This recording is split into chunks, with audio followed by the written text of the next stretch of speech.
முதல் வணக்கம் நேயர்கள் அனைவருக்கும் எனது வணக்கம். இன்றைக்கி நம்ம மாடி தோட்டத்தில் பார்க்க போகிறது ஸ்டார் ஃப்ரூட், நட்சத்திர பழம். இந்த நட்சத்திர பழம் மாடி தோட்டத்தில் வளர்க்குறது சுலபமாக, அதுதான் நம்ம இன்றைக்கி பார்க்க போகிறோம்.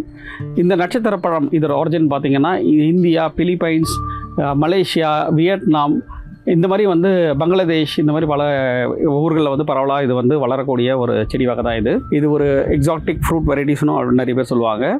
இந்த ஃப்ரூட்டை நம்ம மாடி தோட்டத்தில் வளர்க்குறது ரொம்பவே சுலபம். ஆரம்ப கட்டத்தில் நிறைய பேர் வளர்க்காமல் இந்த ஒரு பழம் இது. இப்போ நிறைய நம்ம மாடி தோட்டத்தில் சுலபமாக நிறைய பேர் வளர்க்குறாங்க. இது கொத்தாக காய்க்கும்.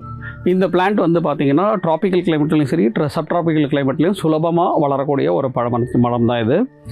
இது பார்த்திங்க அப்படின்னா அதிக வெயில் இருக்கக்கூடிய காலத்துலேயும் அதிக மழை இருக்கக்கூடிய காலத்துலேயும் இந்த பழம் நல்லாவே காய்க்கும். இது ரெண்டு கலரில் இருக்கும். இப்போ பார்த்திங்கன்னா இது நல்லா பழுத்து இருக்கும். இந்த மாதிரி பழுத்தா இந்த கலரில் மாறிடும்.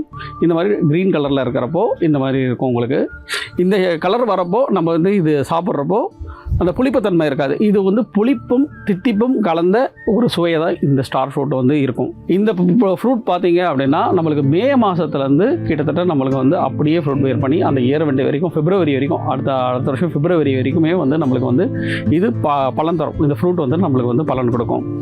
இந்த இதை நம்ம மாடி தோட்டத்தில் எப்படி வளர்க்கலாம் அப்படின்னு பார்த்தீங்க அப்படின்னா, இந்த படைச்ச மரத்தை ஒட்டு ரக செடிகளை நம்ம தேர்ந்தெடுக்கணும். முக்கியமாக ஒட்டு ரக செடிகள். ஒட்டு ரக செடிகளை தேர்ந்தெடுத்து நம்ம வளர்க்குறது ரொம்ப சுலபம். இதில் சீட்ஸ் வளர்க்கலாம். அது ரொம்ப லேட் ஆகும். இந்த பழத்தோட மாற்றங்கள் எப்படி இருக்கும் அப்படின்னு பார்த்தோம் அப்படின்னா, வெயில் காலத்தில் சுவை நல்லாயிருக்கும். மழை காலத்தில் இந்த ஃப்ரூட்டோட சுவை மாறுபடும். வெயில் காலத்தில் பார்த்தீங்க அப்படின்னா, அதாவது தண்ணி தண்ணி நிறைய இருக்குது அப்படின்றப்போ இதோட சுவை முற்றிலும் மாறுபடும். இதில் என்னென்னலாம் பண்ணலாம் அப்படின்னு பார்த்தீங்கன்னா, இதில் ஒரு மில்க் ஷேக் மாதிரி ஒரு ஜூஸ் போட்டு சாப்பிட்லாம். இதை ராவா அப்படியே கட் பண்ணி இதில் நம்ம சாதாரணமாக மாங்காய்லாம் சாப்பிட்றதுங்க, அந்த மாங்காய் பத்தை போட்டு நம்ம மிளகாத்தூள், அதுக்கப்புறம் உப்புலாம் போட்டு அதை ஸ்லைஸ் பண்ணி சாப்பிட்லாம். இதில் ஊறுகாயும் போடுவாங்க. அந்த மாதிரி நிறைய விஷயங்கள் இதில் நம்ம பண்ணுவாங்க.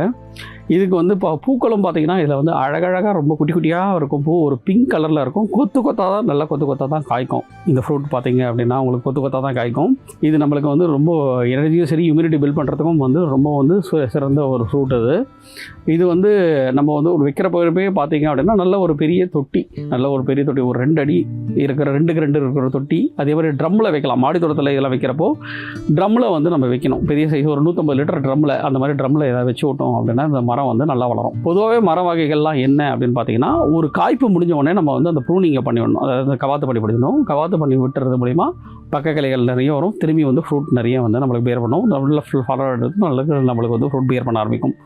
இதுக்கும் பார்த்தீங்க அப்படின்னா அந்த மண் கலவை அப்படின்னு பார்த்தீங்கன்னா வெல் ட்ரெயின்டு சாயிலாக இருக்கணும். அதாவது நீர்லாம் தங்காமல் நல்ல வெல் ட்ரெயின் ஆகக்கூடிய சாயிலாக இருக்கணும். நீர் நல்ல நம்ம நார்மலான அளவு நீர் தண்ணி நம்ம பாசுறது மூலிமா நல்லா பலன் தரும்.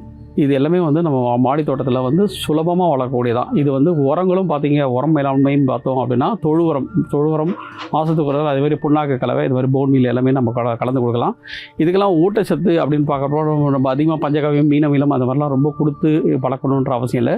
பொதுவாக இந்த மாதிரி மழை வகைகள்லாம் நம்ம அதை போக்கில் அதை விட்டு நம்ம வளர்க்குறது நல்லது. நம்ம மாடி தோட்டத்தில் பார்த்திங்கன்னா நாங்கள்லாம் ரொம்ப அது மாதிரிலாம் இதுக்கு மெனக்கெட்டுறதெல்லாம் இல்லை. இந்த மாதிரி மர வகைகள்லாம் நம்ம செடிகள் மேலே பூச்சிகளும் பெரிய லெவலில் தாக்காது. அப்படியே தாக்கினாலும் பார்த்திங்கன்னா அந்த மாவு பூச்சி தான் அங்கங்கே இணுக்குகளில் இருக்கும்.